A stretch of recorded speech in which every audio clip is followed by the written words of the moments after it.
पत्नी से पति का बहुत लगाव था, तो उसने कहा मैं तुम्हें कभी नहीं छोड़ना चाहता। बोले एक उपाय है और भगवान से मांगो। उसने कोई ध्यान नहीं दिया। दोनों का जब शरीर छूटा और एक राजा की राजकुमारी बनी हो, पर उसी राजा के यहाँ जहाँ बहुत से हाथी रहते थे उनमें हाथी का बच्चा बनकर के वो आया, तो वो भी नौ किशोर अवस्था का हाथी हुआ, रो रहा था। राजकुमारी भजन करने वाली थी, उसने दृष्टि से देखा कि मेरा पति हाथी की योनि में आया। उन्होंने कहा पिताजी 2 मिनट के लिए अगर हमें समय मिल जाए और मैं इस हाथी की औषधि कर सकती हूँ छूने मात्र से। तो उन्होंने कहा ये तो बहुत अच्छी बात है। नजदीक गई और कान में कहा तू चिंता मत कर, जयमाला तेरे ही गले में डालूंगी। और सुन, पीछे तूने भजन नहीं किया इसलिए हाथी की योनि प्राप्ति की।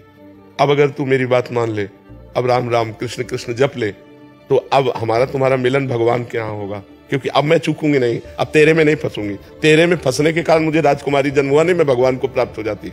हाथी बड़ा प्रसन्न हो गया। रानी जो राजकुमार बड़े राजकुमार आए थे, किसी को नहीं।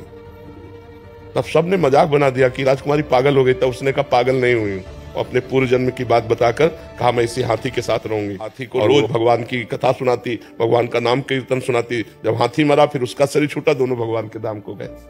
तो इसके चरित्र से लगता है कि यदि हम दोनों काफी समय तक साथ रहना चाहें तो भगवान से पास करवाना पड़ेगा।